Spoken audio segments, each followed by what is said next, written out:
Movie की starting एक बहुत ही खास दिन से होती है क्योंकि उस दिन कुछ लोगों का एक बहुत ही बड़ी कंपनी की सबसे बड़ी पोस्ट के लिए इंटरव्यू होता है। इसके लिए 8 लोगों को चुना गया था और वो लोग बहुत एक्साइटेड थे। उधर पहुंच जाने के बाद सबको एग्जामिनेशन हॉल में ले जाया जाता है जिसमें 8 सीट्स थी। हर सीट पर एक क्वेश्चन पेपर पड़ा होता है जिस पर इनका कैंडिडेट नंबर या रोल नंबर लिखा हुआ था और इस हॉल के दरवाजे पर एक गार्ड भी खड़ा हुआ था और फिर एक आदमी आता है जो कि इन्विजिलेटर था। वो कहता है कि यहाँ तक सिर्फ तुम 8 लोगों को चुना गया है, जो कि बहुत मुश्किल टास्क था, इसलिए मेरी बात को ध्यान से सुनना और वैसा ही करना। वो कहता है कि आपसे एक ही सवाल पूछा जाएगा जिसके आपको 80 मिनट मिलेंगे और इसके 3 रूल्स भी होंगे। पहला तो ये कि आप में से कोई भी मुझसे या गार्ड से कोई भी बात नहीं कर सकता। दूसरा, अगर आपने अपने पेपर या एग्जाम शीट को खराब कर दिया और तीसरा, अगर आपने एक भी स्टेप इस रूम से बाहर निकाला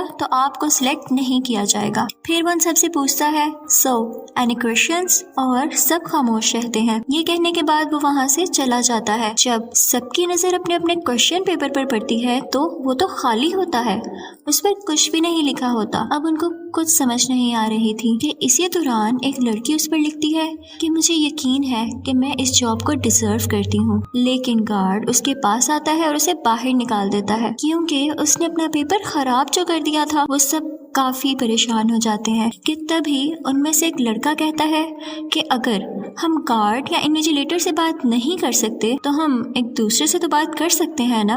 और एक दूसरे से बात करने पर इन्हें कोई बाहर भी नहीं निकालता तो वो रिलैक्स हो जाते हैं। वो समझ जाते हैं कि इस इंटरव्यू में जवाब नहीं सवाल ढूंढना है। और फिर उनमें से एक आदमी कहता है हम मिलकर ही ये सवाल ढूंढ सकेंगे। सब अपने अपने अंदाजे लगाते हैं कि हो सकता है ये हमारा टीम वर्क या इंटेलिजेंस देखना चाहते हो और इसीलिए इन्होंने जानकर क्वेश्चन पेपर खाली दिया है।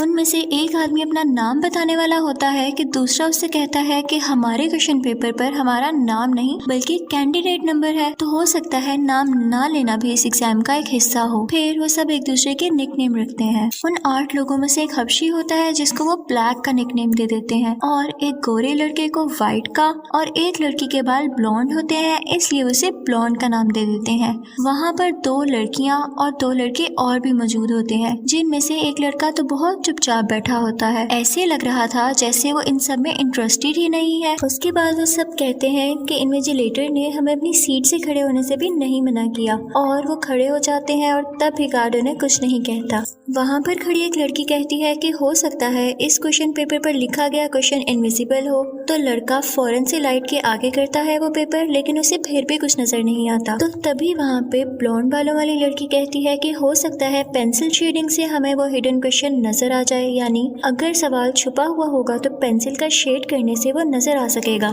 तो व्हाइट उससे कहता है कि तुम क्यों नहीं ट्राई कर लेती।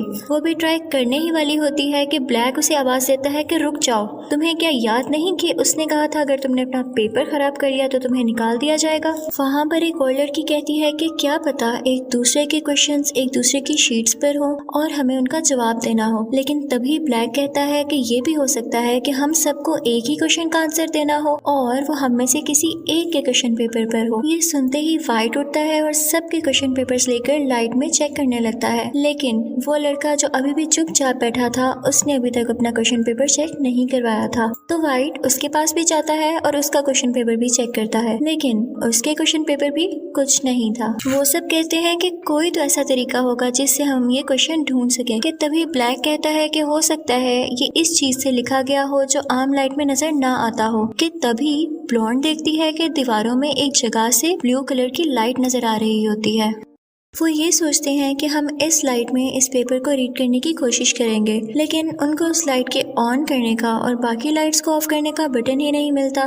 तब ब्लैक कहता है कि ये तो इमरजेंसी लाइट है और इसके लिए जो हमारी पिछली लाइट्स हैं वो ऑफ होंगी तो ये ऑटोमेटिकली ऑन हो जाएगी। तो इसके लिए हमें ये इन तमाम लाइट्स को ब्लास्ट करना पड़ेगा। और फिर वो एक एक करके सब लाइट्स को तोड़ने लगते हैं। लेकिन उनमें से कुछ को एतराज होता है कि नहीं, फर्ज करो कि अगर वो वो ब्लू लाइट ना चली तो क्या तुम इस चीज का रिस्क लोगे कि ये लाइट्स भी ब्लास्ट करने के बाद तुम अंधेरे में रहो? लेकिन फिर वो लोग वोटिंग करते हैं और 4 लोग कहते हैं कि हाँ, हम रिस्क लेने के लिए तैयार हैं, और फिर वो तमाम लाइट्स डिस्ट्रॉय कर देते हैं। लेकिन लकीली साथ ही वो ब्लू लाइट भी पूरे कमरे में फैल जाती है। अब वो सब एक एक करके अपना क्वेश्चन पेपर उस ब्लू लाइट में रख के देखते हैं, लेकिन उन्हें फिर भी कुछ नजर नहीं आता। सब लोग काफी परेशान हो जाते हैं क्योंकि 20 मिनट्स ऑलरेडी गुजर चुके थे और अब उनके पास सिर्फ 1 घंटा बचा था। वाइट कहता है कि इन्विजिलेटर ने हमें ये कहा था कि हम अपना पेपर खराब नहीं कर सकते, लेकिन किसी दूसरे का खराब करने पे उसने मना नहीं किया था। जिस लड़की को गार्ड ने सबसे पहले रूम से बाहर निकाला था, वो उसका पेपर पकड़ता है और उस पर पेंसिल से शेड करने लगता है, लेकिन इधर भी उसको कुछ नहीं दिखाई देता। इसके बाद वाइट कहता है कि एक पेपर लेके उसके 4 टुकड़े किए जाएं और उस पर पानी डालकर देखा जाए कि कुछ नजर आता है या नहीं। उसके बाद उसे एक कॉर्नर में रखता है और उसके ऊपर टॉयलेट कर देता है। सब उसकी इस हरकत से काफी परेशान होते हैं और उसे बुरा भला कहते हैं, और कोने में बैठा वही आदमी जो अभी तक खामोश था वो रोने लगता है और फ्रेंच में कुछ बोलने लगता है। तो एक लड़की बताती है कि ये कह रहा है इससे तुम्हारी अपनी असलियत जाहिर होती है। उसके बाद उनमें से एक लड़का कहता है कि हो सकता है कि एग्जाम ना हो और कोई गेम हो, और उसे अपने सामने एक बहुत बड़ा ब्लैक ग्लास नजर आता है, यानी काला शीशा। वो कहता है कि हो सकता है इन्विजिलेटर बाकी लोगों के साथ मिलकर हमारा ये तमाशा देखकर हमारा मजाक उड़ा रहा हो। तो उनमें से एक लड़की कहती है कि नहीं, ये कंपनी ऐसी नहीं है, इसका सीईओ हर चीज पर नजर रखने वाला है, और अगर कोई होगा भी तो वो सीईओ ही होंगे।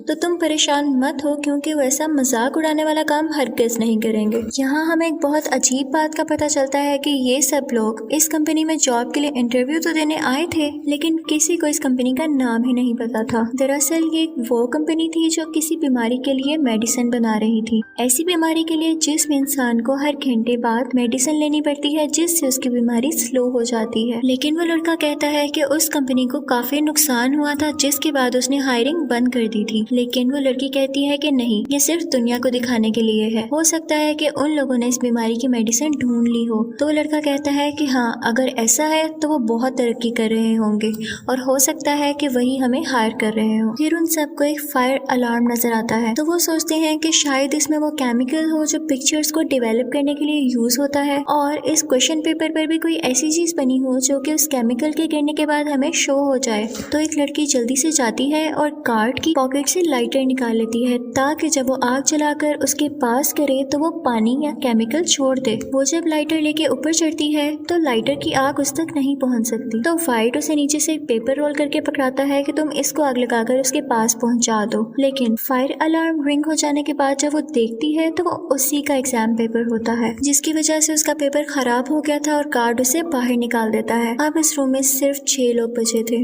वाइट की गई इस हरकत पर ब्लैक को बहुत गुस्सा आता है और वो उससे कहता है I should punch your lights out, जिसके बोलते ही सारी की सारी लाइट्स ऑफ हो जाती हैं। ब्लॉन्ड उसे गुस्से से बोलती है कि ये तुमने क्या कर डाला। तो पास खड़ा एक लड़का कहता है उसने कहा लाइट्स आउट तो सब लाइट्स ऑफ हो गई, अब मैं कहूंगा लाइट्स अप तो सब लाइट्स ऑन हो जाएंगी, और फौरन से लाइट्स ऑन हो जाती हैं। फिर उनको पता चलता है कि ये सब वॉइस कंट्रोल से चलती थी, और वहाँ पर जो आदमी खामोश बैठा हुआ था उसको इन सब की बातें सुनकर काफी गुस्सा आने लगता है और वो रोना शुरू हो जाता है। तो वाइट उसके पास जाता है और कहता है कि तुम अपना पेपर फाड़ क्यों नहीं देते हो, और वो इमोशनल होकर अपना पेपर फाड़ भी देता है। तो गार्ड उस खामोश बैठे आदमी को बाहर निकाल देता है और जाते जाते उसकी ग्लासेस नीचे गिरकर टूट जाती हैं। ब्लैक को वाइट पर बहुत गुस्सा आता है और उसे जोरदार पंच मारता है, जिसके बाद वो बेहोश होकर गिर जाता है, और फिर ब्लैक उसे उठाकर एक चेयर के साथ बांध देता है। कुछ देर बाद जब उसको होश आता है तो वो कुछ बोलने की कोशिश कर रहा होता है, लेकिन ब्लैक उसके मुंह से पट्टी नहीं हटाता।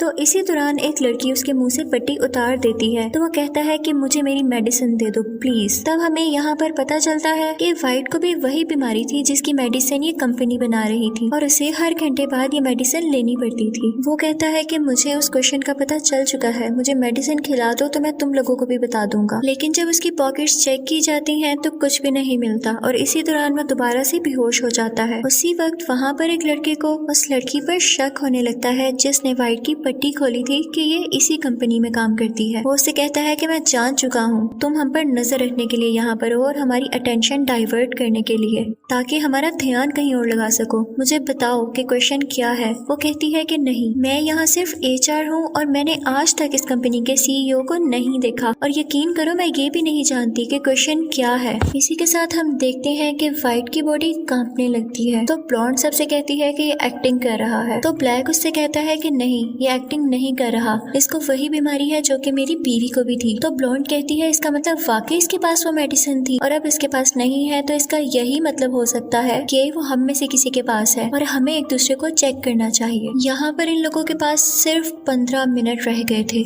एक दूसरे की तलाशी लेना शुरू करते हैं लेकिन किसी को भी वो मेडिसिन नहीं मिलती। तो एक लड़की उस लड़के के पास जाती है जिसने उसे कहा था कि मुझे तुम पर शक है। वो उसे पूछती है कि तुमने अपनी बबल खाकर कहाँ रखी, और फिर जब वो देखती है तो उसकी बबल में वही पिल होती है। वो जाकर वाइट को खिला देती है, लेकिन वो लड़का जिसकी बबल गम से पिल निकली थी उसके हाथ पर जोर से मारता है, जिसकी वजह से वो पिल वापस से ड्रेनेज में गिर जाती है। वहाँ पर किसी का हाथ नहीं जा रहा था। तो वो लड़की कैमरा में जाकर कहती है कि इन्विजिलेटर तुम्हें दिख नहीं रहा कि ये मर रहा है। तो गार्ड आता है और उसे उठाकर वहाँ से बाहर निकाल देता है क्योंकि उसने रूल तोड़ा था। उसके बाद ब्लॉन्ड अपनी पेन से वो पिल बाहर निकालती है और वाइट को खिला देती है। अब यहाँ पर सिर्फ यही 4 लोग बचे थे। तो सब वाइट से पूछते हैं कि अब हमने तुम्हें तुम्हारी पिल खिला दी तो तुम भी हमें हमारा क्वेश्चन बता दो। तो वो कहता है कि इस क्वेश्चन में ही इसका आंसर छुपा है और जो यहाँ पर सबसे आखिर में बचेगा वही इस क्वेश्चन का आंसर है। ये कहते ही वो गार्ड के पास भागता है क्योंकि उसके पास गन थी, लेकिन उससे पहले ब्लैक जाकर फौरन से वो गन ले लेता है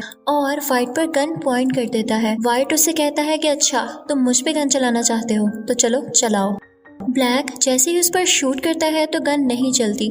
वाइट फौरन से उसे गन ले लेता है और जब वो शूट करता है तो उससे भी गन नहीं चलती। फिर उन्हें पता चलता है कि गन पे तो फिंगरप्रिंट गार्ड का ही लगा हुआ था। तो वो गार्ड के पास जाते हैं और उसे एक्टिवेट करते हैं, लेकिन वाइट वो गन उस लड़के पर पॉइंट करता है जो ब्लैक और उसके अलावा बच चुका था और वो डर कर उस कमरे से बाहर चला जाता है। अब सिर्फ 3 लोग बचे थे, ब्लॉन्ड, ब्लैक और वाइट। इसके साथ ही वो ब्लैक को कहता है कि अब तुम्हारी बारी है कमरे से बाहर जाने की। तो ब्लैक कहता है कि मैं क्यों जाऊंगा। तो ब्लॉन्ड आकर कहती है कि ठीक है मैं चली जाती हूँ। इसी के साथ वो जैसे ही डोर के पास पहुँचती है वो बोलती है लाइट्स आउट और इसी के साथ सब लाइट्स ऑफ हो जाती है और वो वहाँ पर छुप जाती है और वाइट बिना देखे इधर उधर शूट करने लगता है। जब वो कहता है लाइट्स ऑन तो देखता है कि ब्लैक वहाँ पर गिरा पड़ा है और उसकी चेस्ट पर एक फायर लग चुका है। अब उसकी आंखें भी बंद हो चुकी थी और जब वो देखता है तो ब्लॉन्ड का पाँव अभी भी उस कमरे के अंदर होता है और वो सारी की सारी खुद बाहर होती है। वो समझता है कि मैंने ब्लॉन्ड को भी बाहर निकाल दिया तो अब मैं ही अकेला इस कमरे में बचा हूँ। तो वो कैमरा में जाता है और कहता है कि देखो तुम्हें तुम्हारा जवाब मिल गया, मैं इस कमरे में अब बचा हूँ और मैं ये जॉब जीत गया। तभी गार्ड उसके पास आता है और अपनी घड़ी में अपना टाइम दिखाता है। वो कहता है कि देखो अभी भी कुछ सेकंड्स बचे हुए हैं। वो इसलिए क्योंकि उस कमरे में यानी उस एग्जामिनेशन हॉल में वो खामोश आदमी जब बैठा हुआ था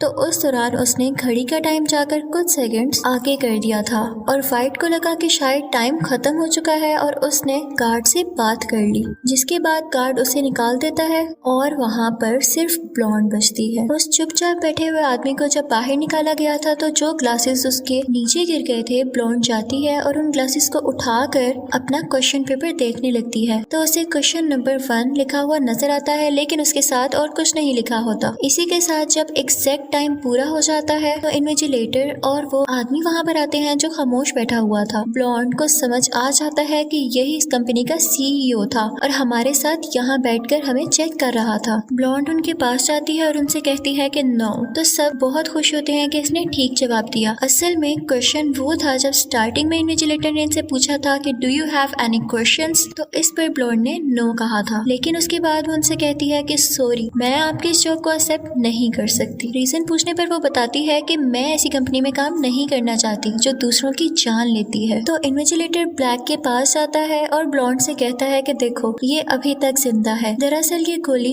किसी को मारने के लिए हरगिज़ नहीं बनाई गई। इसके अंदर एक ऐसा कैप्सूल है जो बॉडी में जाते ही जख्म को फौरन से हील कर देता है। ना सिर्फ ये उस बीमारी को ठीक करेगा बल्कि इसके साथ साथ जिस्म में मौजूद बहुत सारी बीमारियों को ठीक कर देगा, जिसको बनाने में पूरी दुनिया लगी हुई है। ये हम बना चुके हैं और इसके लिए तुम्हें हायर कर रहे हैं। जिसको सुनकर ब्लॉन्ड काफी खुश हो जाती है और इस चीज को एक्सेप्ट कर लेती है और इसी के साथ ये मूवी खत्म हो जाती है। Thank you so much for watching.